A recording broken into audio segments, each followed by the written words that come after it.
All right, you guys ready to listen to Sarah Murphy? Do y'all know who she is?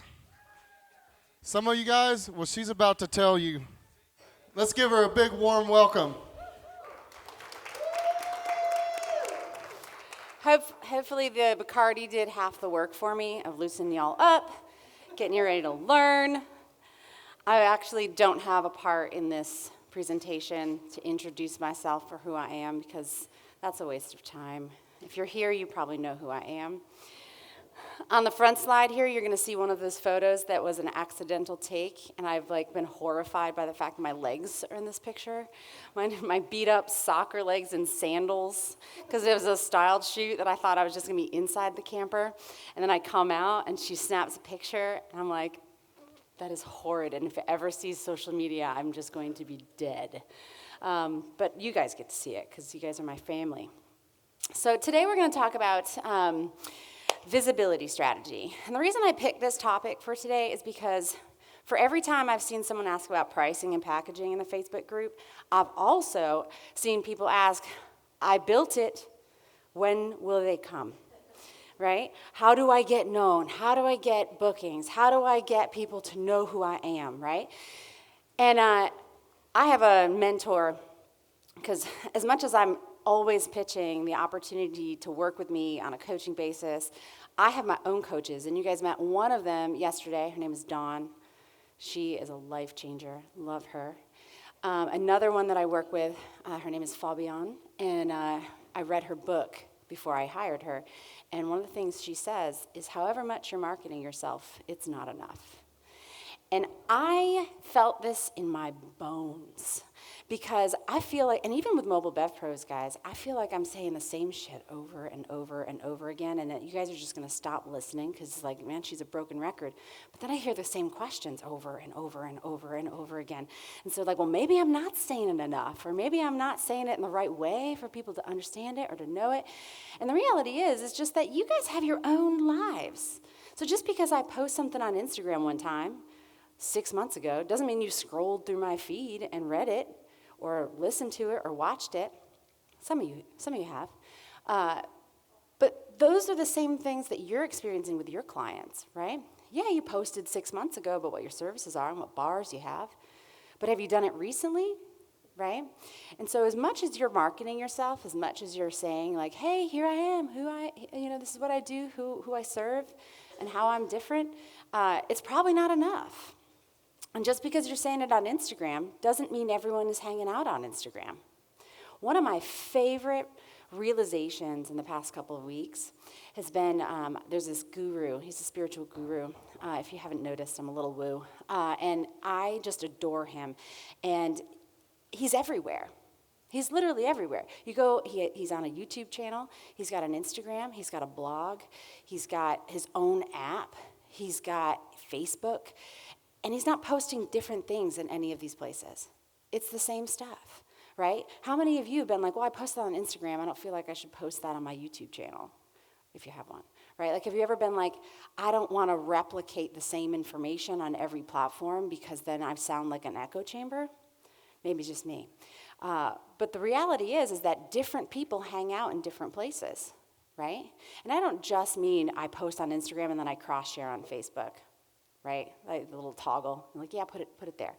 I'm talking about if you go live, that becomes a blog post. If that blog post then becomes 6 Instagram posts, like a carousel, and then you go and you put it on a YouTube, you take that live and you stick it on your YouTube channel, right? One time you did that live and it became 6 or 7 pieces of collateral for you. And that helps you be, and I'll talk about this a little bit later, it helps you be omnipresent. But don't forget to talk about the same things over and over again. Because I promise you know how they used to say the newsreel, or that it was like 24 hours or something? In 24 hours, everybody don't forget about it because the next paper comes out, right? That's like 15 seconds now. You know what I mean? Like, you had a good day, TikTok. And tomorrow, no one knows who you are, right? You ever see that one person, you flick through their TikTok, and they're like, 1 million views, and then every other one's like 49 views, right? Newsreel's over. So the two things that I'm going to talk about today in your visibility strategy, super simple. I'm going to break these down really easy steps so that when you're thinking about how am I going to build out this strategy, we're talking about the root understanding, the core of what you're trying to do with your visibility strategy. First thing you're trying to do is be known. And the second thing you're trying to do is be remembered. That's it. That's as easy as it is. So when people come in and they're like, I built it, why haven't they come? Well, you're probably not spending enough time being known, right? And if I was to ask you, well, how do you become known in your field? That's a tangible question you can start brainstorming, right? You can come up with some ideas around that. But when it's a kind of hypothetical, how do I get my bar name out there, right? It becomes a little bit more difficult to wrap a strategy around. So what we want to do is we want to create strategies to be known and to be remembered.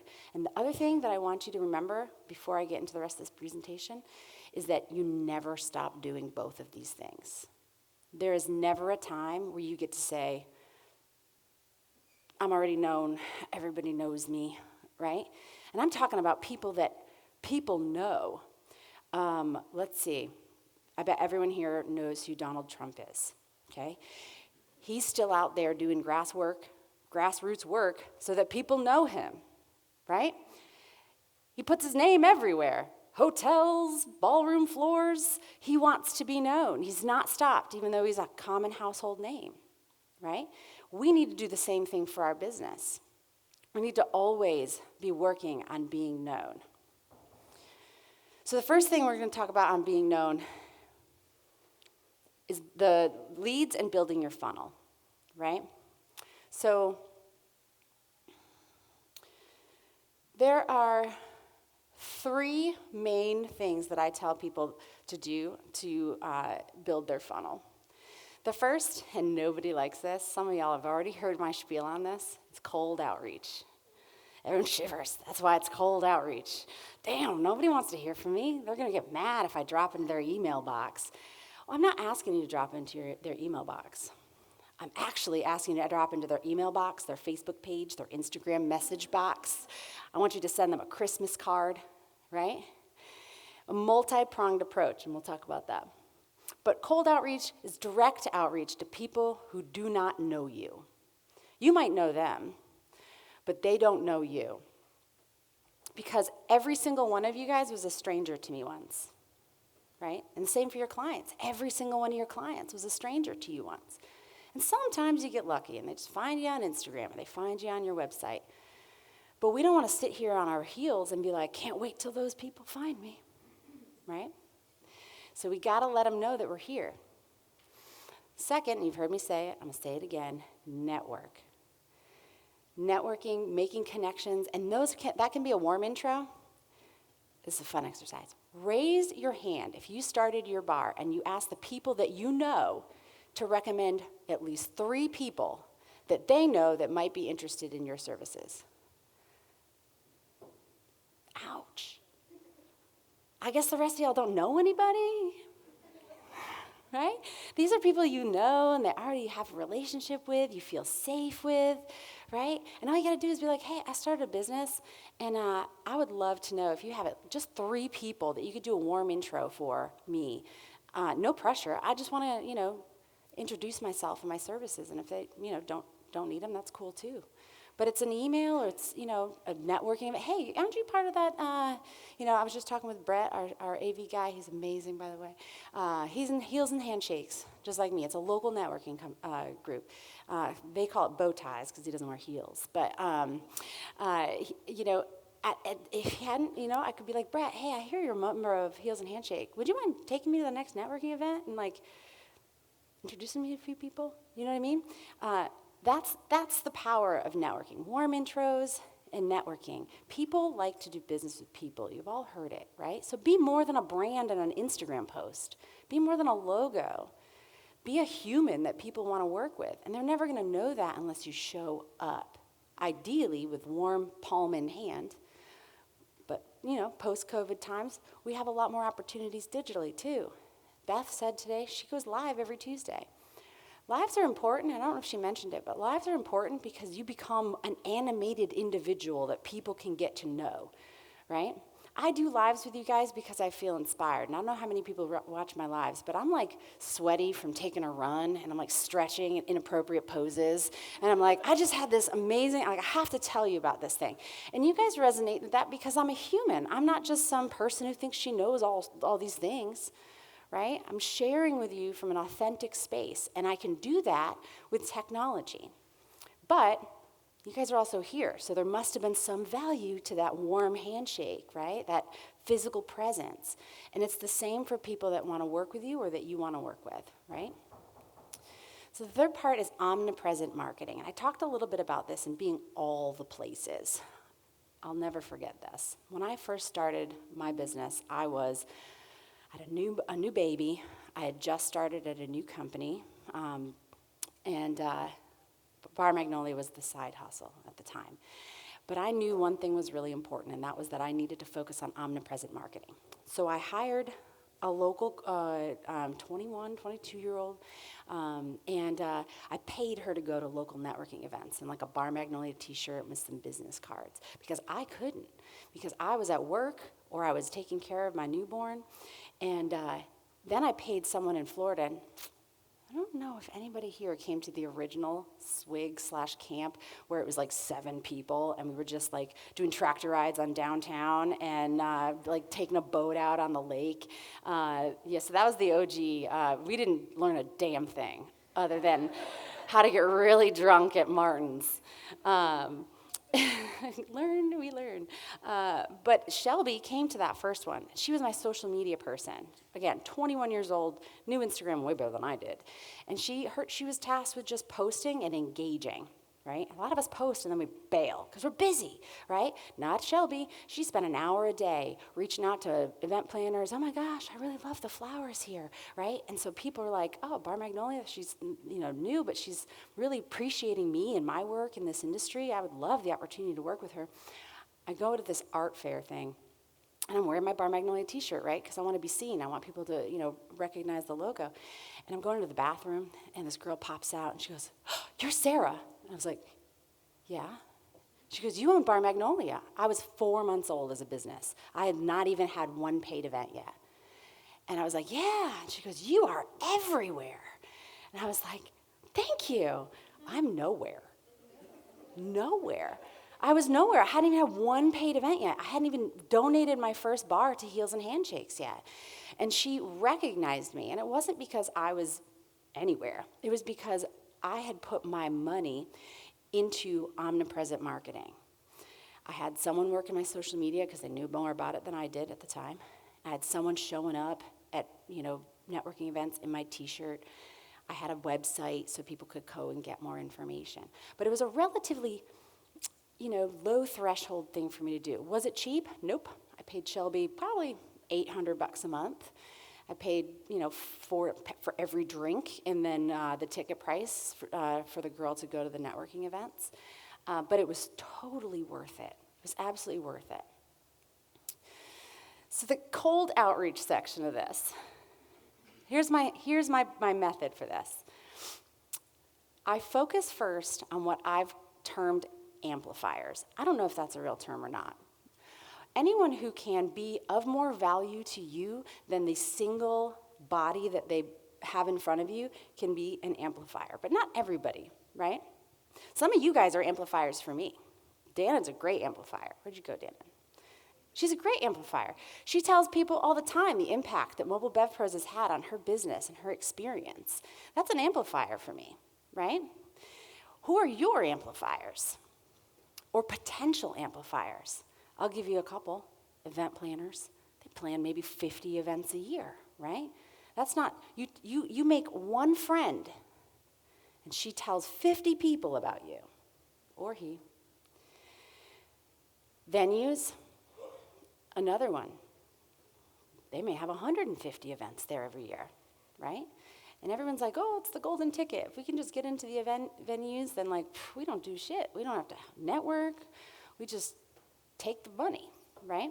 It doesn't really work with it like that, as a lot of you have unfortunately learned, right? I see some of those in the Facebook, venues won't even talk to me. Well, why should they? They don't know who you are, what you bring to the table, right? This is a long game, right? This is about building relationships and connections. And that's the same for every business. When Mobile Bev Pros first started, it was because I had a kegging question. Shocker, right? And I couldn't find anybody that knew what they were doing. Caterers had lots of resources, but they didn't know shit about kegs. Food trucks had a lot of resources out there, but they didn't know shit about kegs. And so I was like, I'll just start reaching out to the OG people on Instagram and hope they give me time of day. Reached out to Matt.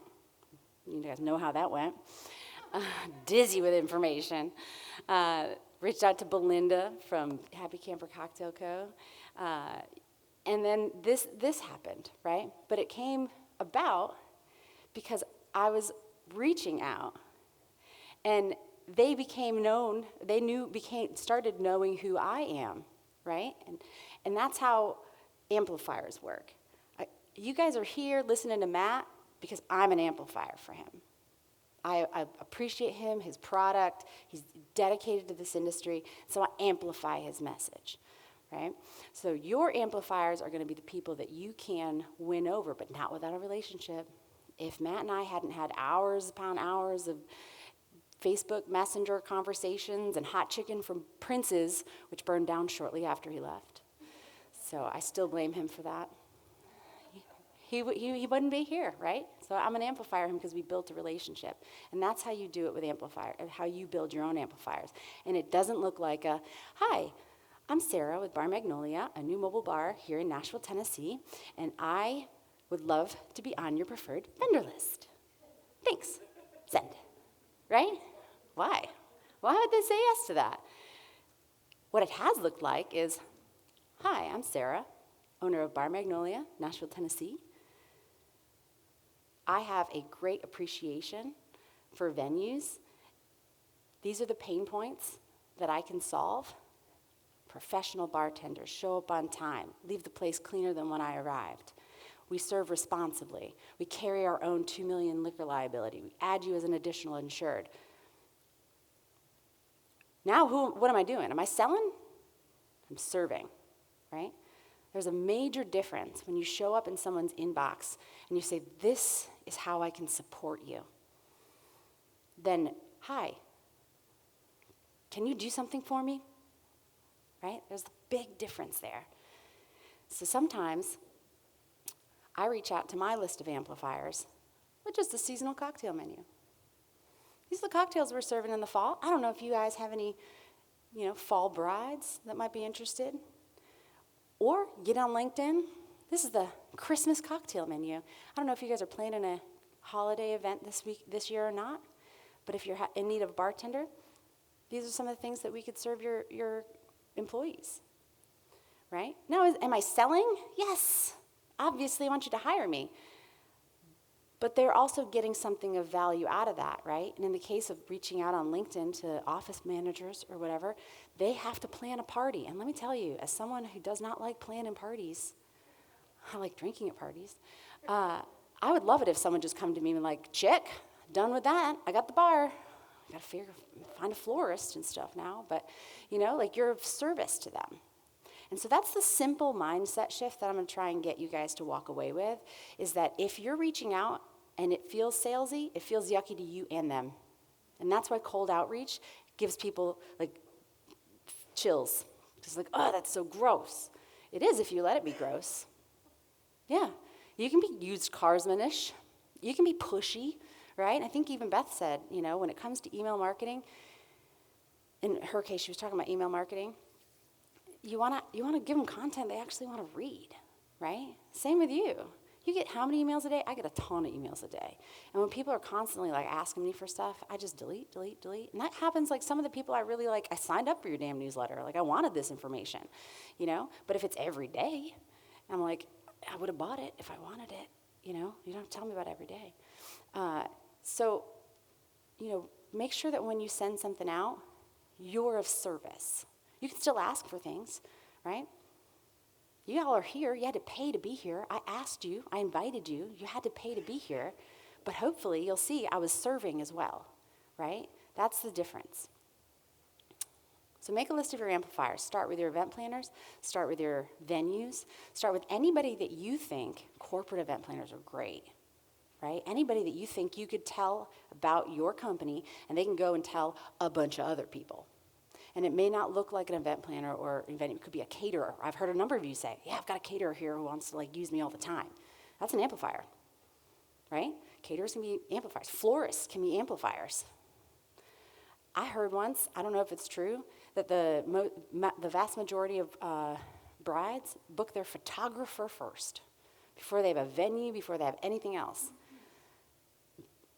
Photographers love taking pictures of pretty drinks and pretty rigs, right? Because then they submit that shit to like Garden and Gun and like Southern Bride and that sort of thing. So if someone asking their photographer for recommendations, it'd be a good idea if you're on there, right? So don't think outside the box. Don't just think venues and event planners. Think other people, other amplifiers.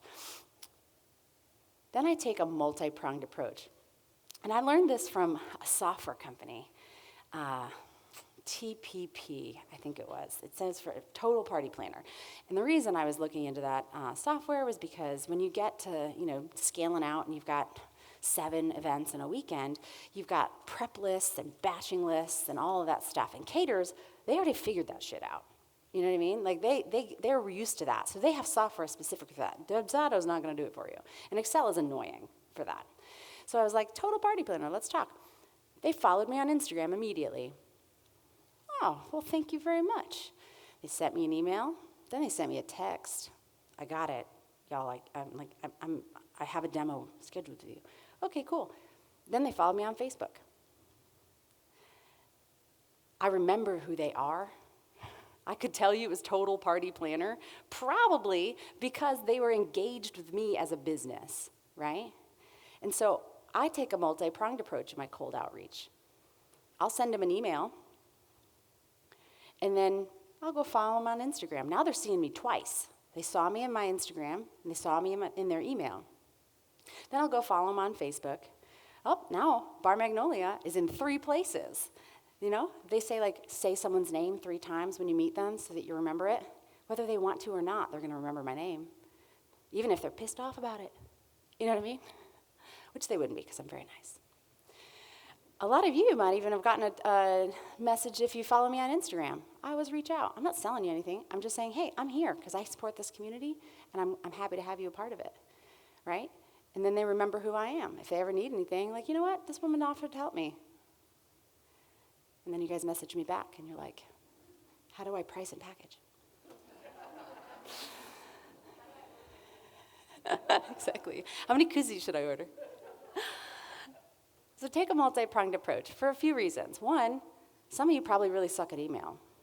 Some of you probably really suck on Instagram. Some of you probably really suck at Facebook. You know what I mean? I suck at a lot of those.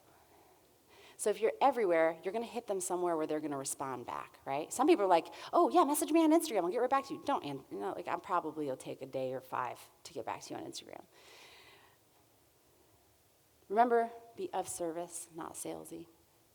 Track your outreach. This is super important and probably one that people skip. Once a year, I roll up my cold outreach sleeves and I go on the knot. And I search for venues. And then I go through and I put them all in a spreadsheet. Sometimes they even have a name of a contact. I put that in the spreadsheet. They oftentimes won't have an email, but if you go to their website, you can find an email. And then I put that in the spreadsheet. By the way, all of this shit is great virtual assistant stuff. You should probably not be the one doing this. But I was, I did it. And then if they have a name, I get the email. If they have a phone number, I'll put that in there too. Especially if it's like a venue. Call them up. Be like, hey.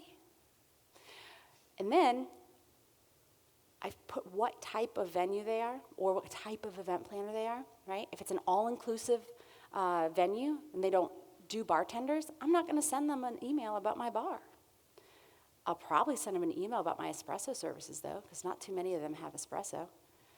I might send them an email that says, hey, you can add our bars to your menu. Mark them up as much as you'd like. Have your bartenders serve out of them. My equipment needs to work for me. It needs to be making me money even when I'm not using it, right? being of service. I'm helping them make more money off their bars because they probably haven't invested as much money in rigs as I have, right?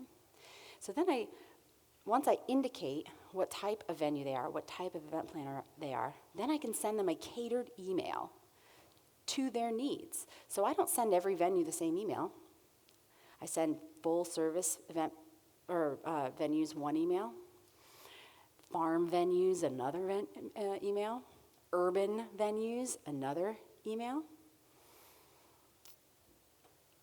I've also sent like caterers and stuff emails where I call it white label, but no one knows what that is, apparently, where we can handle all of their events and we don't wear our logo, so nobody will know that we're not a part. And some people get really weird about that. I've had other mobile bars like, oh, I don't want to do that. Like I want my brand on everything. I like to work more than I care about my brand, right? I want to be of service, and that if that means that I take my logo off, I'm fine with that. So track your outreach. What date did you reach out, and what method did you reach out? Email on 1/1/2001. Then I track if they responded. And if so, what did they say? What were they interested in? Was it espresso? Did they ask me about my rates? Like, what did they ask me about, right? Because that can help me perfect my future messaging. If I get people that are responding back asking these questions, I know they want and need that thing, right? And if they don't respond, I don't take it personally. I do it all over again. You know? Maybe they missed my email. Until they tell me, please stop emailing me.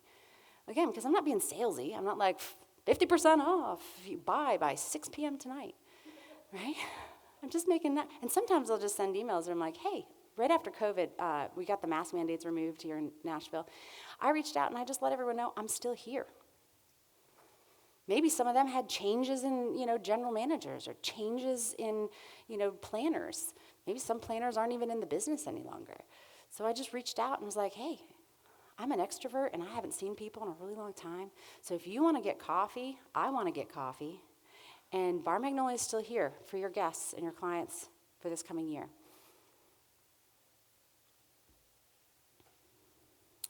Networking. I've said a lot about it, so I'm not going to spend a ton of time here. But look for event-specific groups, right? We have a number of them here. We have TWEZA, which is Tennessee Wedding and Events. We have MPI, that's international, that's why I put it up here. It's literally Meeting Planners International. ALIA. You probably all have chapters. Wherever you live in, you probably have one of these. Heels and Handshakes is super local, but I put that on here because I heard yesterday from Joel that he has something like Heels and Handshakes in his location in LA. It's just called something different. So chances are you guys have something similar too. Networking, like events people like to network. They like to drink. They like to get together. And they need that network just as much as we do, right? Because if you're an event planner, that's how we met Michelle. She's Heels and Handshakes. And I needed an event planner. Oh, yeah, and that's how we met Brett, too. So join your chambers, too. People that are relevant to your industry. Pretty much everybody drinks. So, I mean, it's kind of, pretty wide. I don't know if, you want to go joining your mechanics association, but maybe. But yeah, something that's relevant. And the reason is because they really invest and they advertise. So Beth up here, our speaker, I found her through the local business chamber. I was looking for a speaker, and they had a list of members who did public speaking. And I was like, oh, that's perfect. She's local, and she speaks on a topic that we all want to know about. Then, of course, go to the networking events. Actually physically be there. Don't just be on the directory, which a lot of times people will do. And I know for some reason, like we do events, but a whole lot of us hate networking events. Raise your hand if you hate networking events. Make me feel, only 3 of you. Okay, 4, because I don't like them either. But I force myself to go because I know the impact that it makes. And then contribute to the communities, right? contribute to the things that are important to you. You don't have to contribute to everything. Valerie likes the Great Pyrenees dog, and she's like, I will give a bar to any Great Pyrenees. They probably don't drink much. But she's like, if it's a Pyrenees rescue, I'm just giving it to them, right? Which is cool, because you know what's special about that is that people who like Great Pyrenees probably like the people who like Great Pyrenees. And so her ideal clients are more likely going to be other people at these events, even if they don't have an event right now, right? And I told you yesterday, like, it is magic when you can start working with the people who resonate with you because you are your ideal client. So start investing in the things that are important to you, right? Start investing in whatever. Heels and Handshakes is our local network. I do a bar for them every year. And they, in return, give me a birthday shout out on LinkedIn. They recommend me. If everyone's like, who needs a bartender, right? It's a community. There's a give and take there. And so, you really want to join your community. I talked a little bit about omnipresent marketing already, but ideally, you just want to be everywhere that a potential ideal client is hanging out. And you don't have to invest. I know I actually didn't hear if Beth said, like, pick one platform. I usually recommend pick one platform and master it. And that's the place you show up all the time. So for me, I show up on Instagram. I like that one. I can't figure out TikTok for the life of me. I like to watch them. I can't figure them out. So for those of you that can, run with it. That platform is still ripe for the taking. Facebook, I don't think I've ever gotten anything off Facebook, but that's just because I don't hang out there a lot, right? But what I can do is I can show up fully on Instagram, and then I can turn it into content for those other platforms, right? So if I go live and I'm like, that was fire, I'm like, Nicole, can you write a blog post based on what I just said in my live? And then it becomes a carousel of Instagram posts or something like that, right? So show up authentically and wholly in one place, but then make sure it's everywhere because your clients, potential clients, could be everywhere, including LinkedIn. So I know that one's not one a whole lot of people are on, but I do. If I was to recommend 2 platforms to poke at, it'd be LinkedIn and Pinterest, if you're not already poking at both of those. For me, I don't really understand Pinterest, and so I just did a couple really good pins that I was proud of, and I boosted them for like a couple dollars a day. And it was actually one of the main drivers to people on my website. I didn't do anything other than pay Pinterest to promote those pins. So I'm not pinning things and like tailwinding or whatever that is. I didn't do any of that. I think that's correct. Then show up consistently, right? And that might look, one of the reasons I really love Instagram to show up consistently is because the feed, I treat that as like my business card. You can go to the feed and you kind of see a little bit about what we are and what we do and who we serve and kind of the general vibe of things. You see, if you're on MBP's Instagram, you see my face every like 9, cubes or whatever, because that's how I show up. And then stories keep things fresh. It keeps you kind of in their face, right? Reels apparently are a big thing. We're just going to have to learn how to do video, I think. We're going to do that. But mostly, we want you to be authentic. Now, if you're seeing something on other mobile bars or other businesses and you're just reposting that stuff, it's going to fall flat.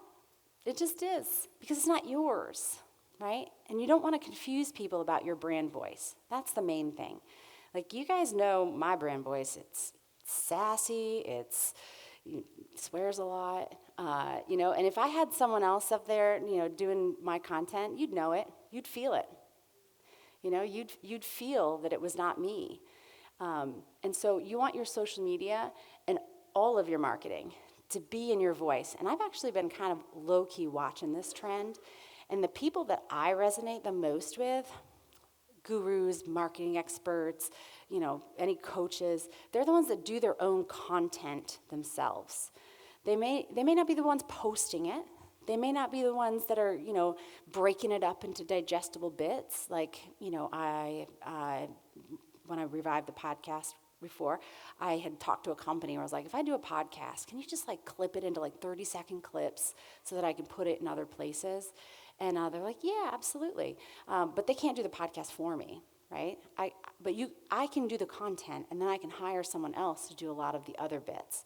And so if you're the one writing your content and your messaging, it's going to do a whole lot better for you. And you might even have noticed this, because I know I've talked to a few of you. I've tried to outsource my social media like 6 times. And it's nice not to have to think about it, but I see engagement go like this. And my only conclusion is that people know it's not me. And I haven't done it with Mobile Bev Pros, but definitely Bar Magnolia. And so I think there's something we said, be authentic in your marketing. So after you've been known, you need to be remembered. I have a fun story about, it was actually a DJ, and I can't remember his name because I haven't seen him in a while, but actually lends to my story. It was right after COVID. It was the first in-person wedding, and I come out, and I was like, I haven't seen you in forever. And he's like, what's your name? I'm like, it's Sarah. And he's like, you're with? I'm like, Bar Magnolia. He's like, oh my gosh, amazing to see you. I'm sorry I don't remember your name. I actually have a client that asked about a bar, and I could not remember your business name, but now I'm going to go and message them. That's the being remembered part, right? So just because you meet someone one time and they liked you doesn't mean they're going to remember you. They remember you, but they may not remember enough about you. And we've all done that, right? We're like, oh, I do know someone who does that. Oh, what was their name, right? That's where brand recognition and the nurturing of your leads comes in. So the first thing when you're nurturing your community, being remembered, is highlighting your uniqueness and your value proposition. You want to be so transparent about your value proposition that it's literally your talk trigger. Has anyone read Talk Triggers? It was one of my recommended books when we did book club like 2 years ago. Okay, cool. So Talk Triggers is basically a book that talks about, did I? This, like my head hurts from wearing this yesterday. Heavy as the crown. Talk Triggers basically talks about, here's a great, does anyone know what Cheesecake Factory is known for, other than cheesecake? I didn't even, it's their giant-ass menu, right? That is a talk trigger. Whether they wanted to or not, they have a talk trigger. Maybe they intended for their talk trigger to always be the big menu because we could definitely find something to eat at Cheesecake Factory because they have a giant menu, right? Maybe that works for them. One of the other examples they use in the book that I'm still mystified about is there's a hotel somewhere that gives you a warm cookie.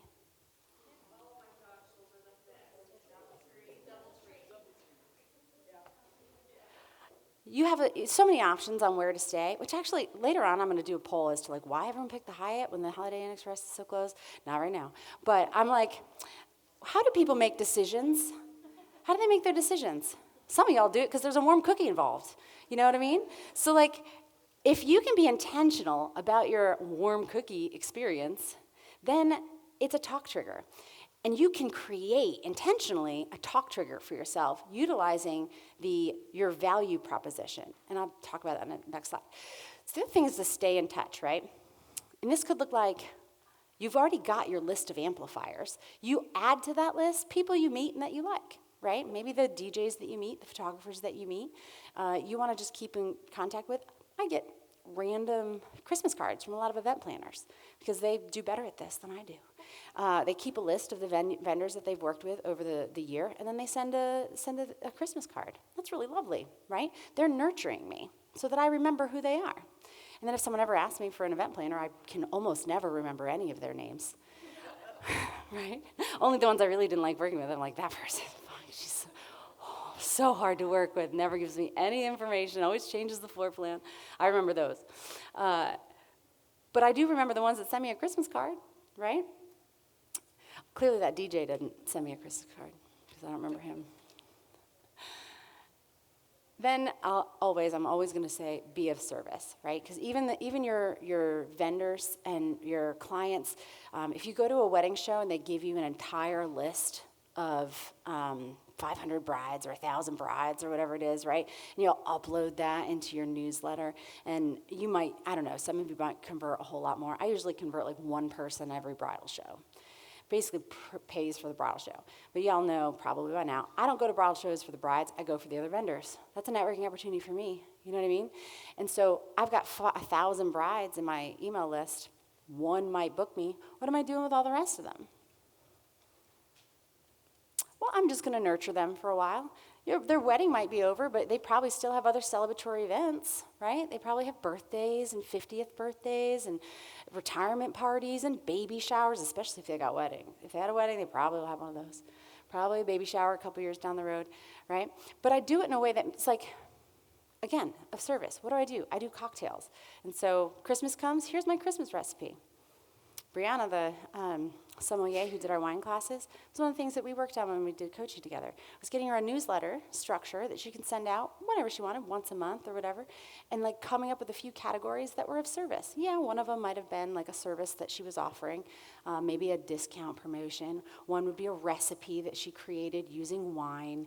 One would be a local vendor highlight. You know, she gets a little love if she features a local photographer or someone that she really respects and likes working with. She started doing that, and not too long after that, she had 2 people reach out, and they started creating packages together for little picnics with her champagne cart, right? And now she's got 2 amplifiers. They're marketing it for her. She's marketing for them, just because she sent out a few newsletters. And they were just informational. I do the same thing with you guys. You know, I've started doing the Friday pregame, you know. Might have information about camp or, you know, the annual planning session, but it has 3 articles that I've read and think would be valuable to you guys. Maybe a quote, inspiration. This past Friday, it was that Revco Coolers was offering a sweet deal. And, yeah, just popping into your inbox so that you remember who I am and that I'm here to serve. So thank you. Next slide. Highlight your uniqueness. If you don't know what your value proposition is, then now's the time to really discover what that is, right? Because all of you sling drinks. All of you. I'm assuming. All of you sling drinks, but how are you different? What are you doing differently than everyone else? Or is it just you? Are you just different, right? And you don't have to recreate the wheel. Bar Magnolia's uniqueness, my differentiator, is that I made event bars easy. Pretty much anybody could say that, I hope, right? But that was what I decided I wanted my talk trigger to be. And so I wove that into almost all of my messaging, including when I'd get someone on the phone that had like a question. I'd be like, yeah, one of the things that we do, our specialty is making this process easy. I do a cocktail tasting. I'm like, this is going to be so easy. By the time, if you go read some of Bar Magnolia's reviews, they were so easy to work with, right? When you start seeing your talk trigger in your reviews, you're doing it right? Now, you can choose not to create your own talk trigger.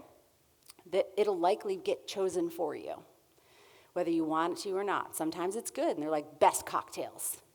Best cocktails. Sometimes it's kind of innate, right? They have great uniforms. You know, like Bar Magnolia used to have these blue and white checkered shirts, the big checkers, gingham, and people would, you know, oh, I love your uniforms. I didn't really want that to be my talk trigger, though, so I had to take back control over it. So make sure that your value proposition isn't only something you're familiar with, but that you make it known to your clients as you're talking to them, right? Why pick you? If they want something bespoke from Bar Magnolia, I am not that gal. I'm not going to hand draw your menu. I'm not going to get different decor for every event. That's not me. I'm not very creative that way. And so I don't use bespoke in my marketing.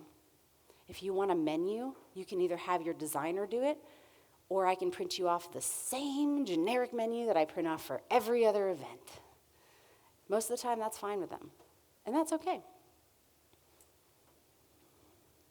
Don't overcomplicate it.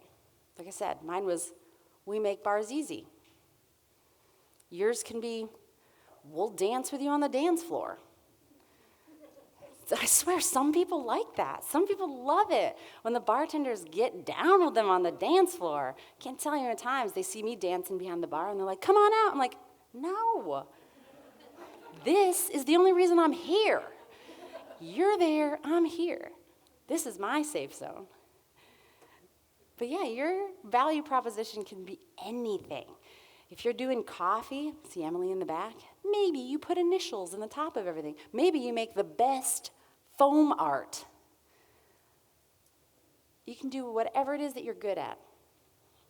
And that's why the last part is make sure it's sustainable. Your value proposition can't be something you did once and then you really can't scale, right? Like champagne towers.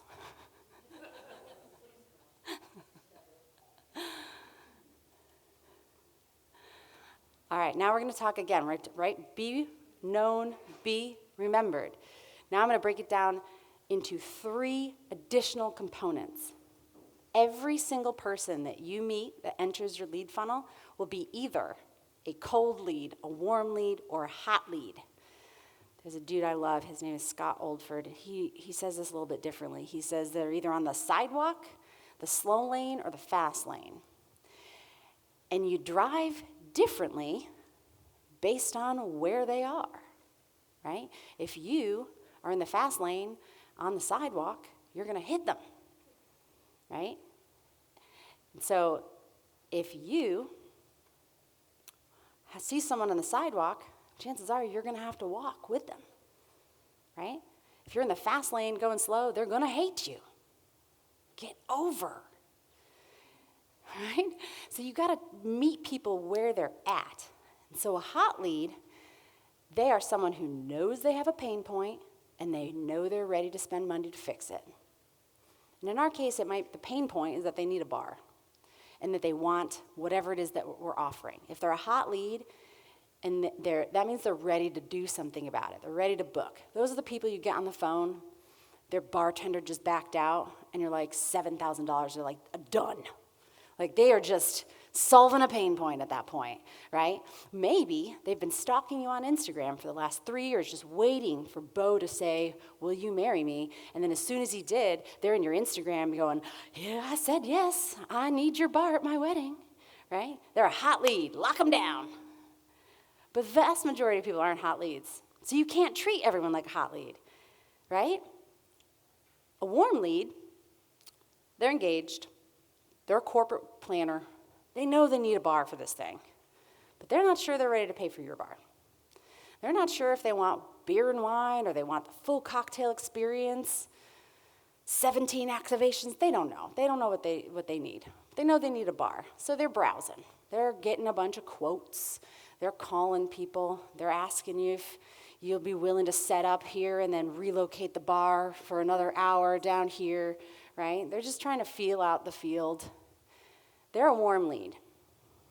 These are the ones that you're actively engaging and trying to convert, right? You don't have to try and convert a hot lead. They're like, here's my card. A warm lead, well, they want to slow down, a little dinner, a little wine first, you know? A cold lead, they might not know they have a problem. Maybe they're the ones that just followed you on Instagram because you had a funny reel. And they don't know that they need a bar, but they like following you.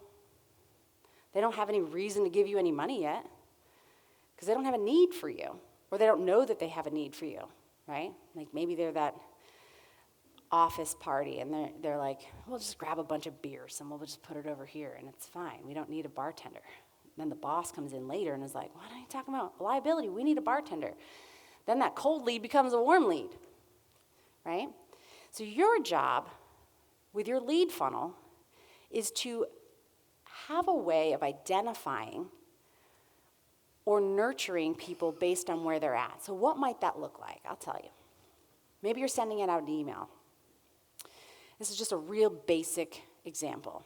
You're sending out an email, and you have, I'm going to say a cocktail class, because we all can relate to that, right? You've got a cocktail class coming up. Cocktail class, buy tickets here, right at the top. It's a button. Buy tickets here, right? If you know you want to go to a cocktail class, you don't have to read anything on that email to know that you want to buy that ticket. So you put that opportunity for them to buy right at the top. Oh my God, great example. You see that $27 template that you're like, yes, I want that. You click on the link and they're like, buy now. and you click on the button, and it takes you further down, and you have to read more shit, and you're like, no, I'll just buy it now. And then you're further down, and you're like, holy crap, like, can I just buy this thing, or do I have to read every single thing that's on this page, right? I'm a hot lead at that point. If I'm a warm lead, I'm going to skip right over that button, and I'm going to read, what else, what's in it, what are we serving? I mean, is there butterfly pea powder in there? Is there glitter I can drink? Right? Maybe there's a peppermint mocha martini that I can drink. Basic Sarah over here. And if yes, then I'm ready, because I was a warm lead, I was interested. And now I get to press buy the ticket, right? Same email, right? I got the hot leads up here. They didn't even read the thing. Next year, after this, we're going to be like, early ticket holders for next camp. If you know you want to come back, you're not going to read all the shit. You're just going to be like, buy my ticket. If you're not quite sure, I don't know, who's going to be there? What are the dates? Where is it? You're a warm lead then. You're interested, but you want to read a little bit more. If you're a cold lead, you're like, that sucked. I'm not going back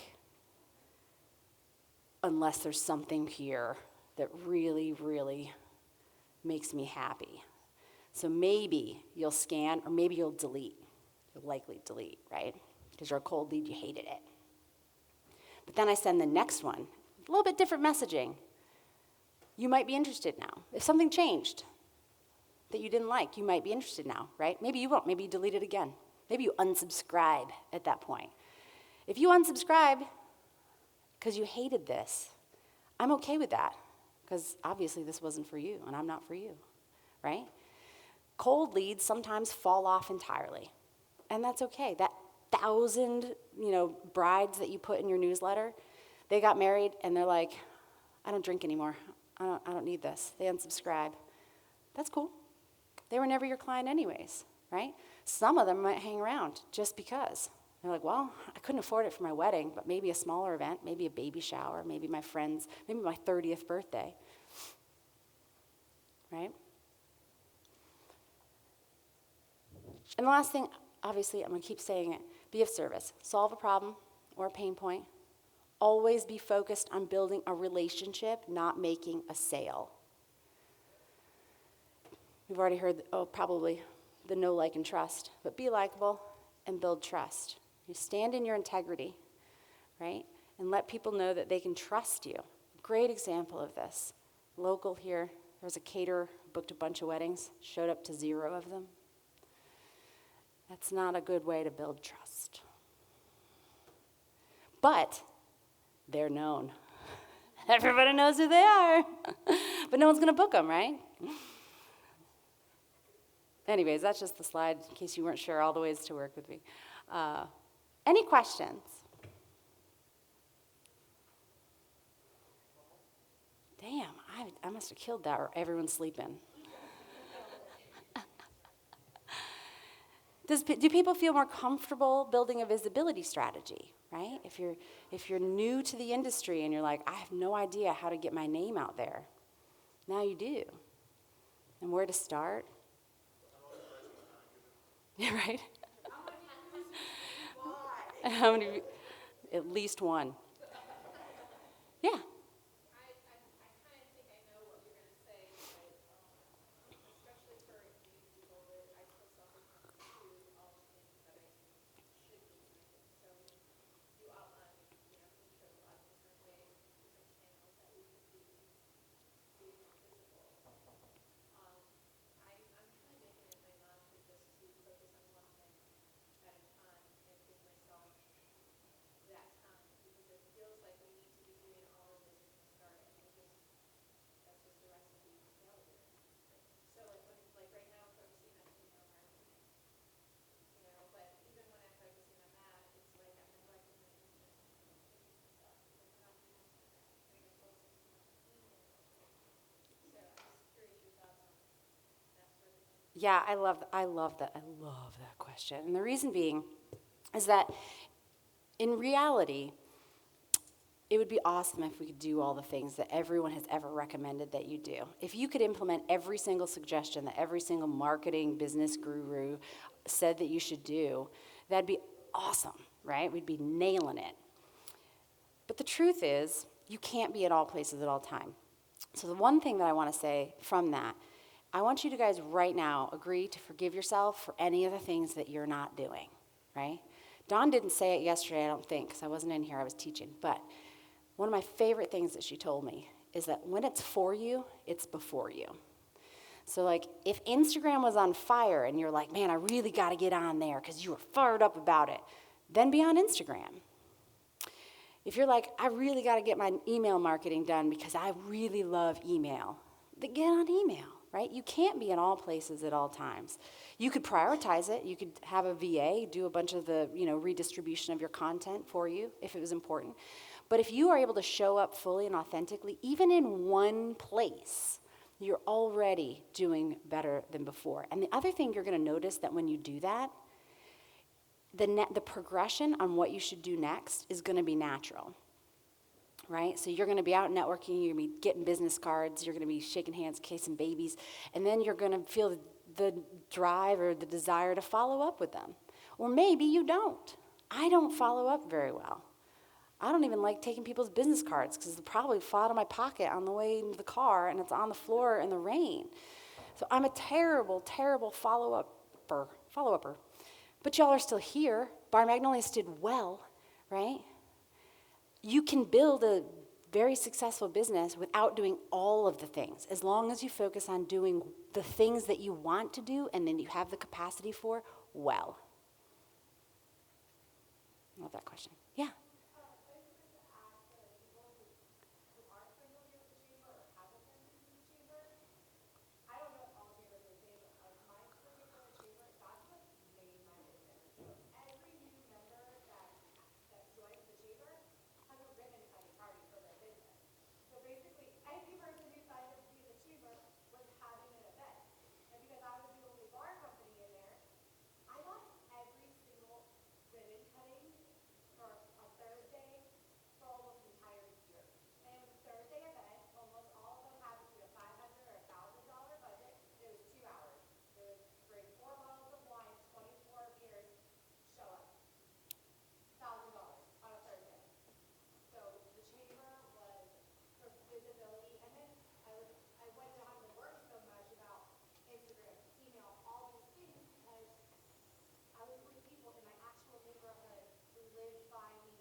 Awesome. Yeah. Very affirming. Yeah.